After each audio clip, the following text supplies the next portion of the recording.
Min lamɛn jama bɛ fo fɔlɔ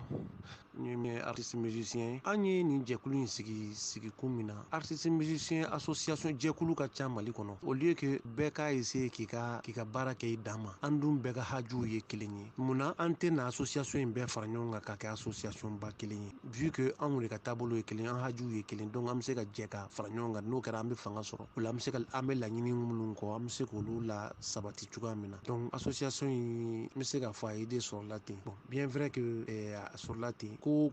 mɔgɔ kelen de b'a hakilina sɔrɔ donc ça c'est la personne de Bengue Cheickna Sissoko 5 tama ale de ye idée in fɔlɔ sɔrɔ donc an ye réunion ba kelen kɛ Institut national des arts la ka kelen kɛ pyramide la sabanan n'an seginna ka n'o kɛ INA la donc union des musiciens ko bɔra o de kɔnɔ association musicale caman de farala ɲɔgɔn kan donc ka union des musiciens kiri aw ka baara a bɛna taa mun ni mun de sira kan aw bɛna mun de kɛ ɲɔgɔn fɛ madame i ka o ɲininkali diyara n ye an ka laɲini tɛ dɔwɛrɛ ye o baara o baara n'i tɛ tɔnɔ sɔrɔ a la a bɛ kɛ i b'a fɔ i bɛ sanji kɔrɔ wɔsi de la k'a kɛ vraiment degun bɛ Mali baarakɛla bɛɛ kan dɛ mais musiciens ka degun ka bon kojugu anw ka wulikajɔ fɔlɔ ye min ye fɔlɔ o ye de an bɛna musicien yɛrɛ hakɛya dɔn cogo di parce que a fɔra ko musicien de ka ca ni artiste bɛɛ ye an b'o baaraw de kan k'o kɛ fɔlɔ n'aw ka ca o kɔrɔ fanga b'aw la donc ni fanga b'aw la n'aw wulila k'aw jɔ a ka ca Ala fɛ a bɛ laɲini minnu kɛ o laɲiniw bɛ sabati laɲini fanba ye jumɛn ye ka diɲɛnatigɛ yɛrɛ bɛ se ka nɔgɔya i bolo cogoya min na quoi i bɛ se k'i ka baara tɔnɔ dun cogoya min na i bɛ se ka lafiya sɔrɔ i ka baara kɔnɔ cogoya min na lancement in c'est prévu bi yɛrɛ su in na le 24 a bɛ kɛ Bulonba la ne kɔni ka wele ye da ye artiste bɛɛ ka taa musicien dɔrɔn tɛ dɛ Bamakɔ cɛ n'a muso bɛɛ ka se ka ye kɛnɛ kɔnɔ artiste caman ba de kan ka taa jouer yen a bɛ artiste 20 bɔ an bɛɛ de farala ɲɔgɔn kan n'i y'a mɛn i doniba ta ɲunbaga jɔnjɔn de b'i la anw yɛrɛ wulila k'an jɔ an yɛrɛ ye k'an ka jamakulu wele u y'an répond u y'an jaabi cogo ɲuman na anw wulila k'an jɔ sa an ye sɛbɛ sira de ta pour que ɲɛmɔgɔ k'a dɔn k'a fɔ an ka ca an b'a fɛ an ka diɲɛnatigɛ ka ɲɛ an bolo cogo min na an b'a fɛ k'an ka laɲiniw sabati an bolo cogo min na. Ne tɔgɔ Jɛlimadi Sisoko ne professeur de kɔra ye Institut national des arts la bon fana n ye fédération des artistes du Mali FEDAMA n ye o trésorier et en même temps aussi n ye UMIMA union des musiciens du Mali secrétaire général ye. Aw ka kulu sigira ni bɛn ladilanni hakilinaw ye UMIMA jɔyɔrɔ bɛna kɛ mun de ye o bɛn ladilanni na fɔlɔ a tɔndenw yɛrɛ ni ɲɔgɔn cɛla la ani fɛnɛ ka tila ka jamanadenw ani jamana yɛrɛ dɛmɛ bɛn ani basigi labɛnni na. An ye Mali musiciens bɛɛ lajɛlen fara ɲɔgɔn kan parce que musique secteur désorganisé len don kosɛbɛ o nana ni bɛnbaliya caman ye donc an y'a ye k'a fɔ o ye ko ye ko min tɛ ɲɛ n'a tɛ bɛn donc an y'a lajɛ ka union des musiciens du Mali n'an b'a fɔ ma ko UMIMA k'o créer ne a organisé len don a b'a to caman bɛ bɔ bɛnbaliya la parce que i b'a to bɛnbaliya fanba ye ɲɔgɔn faamubaliya de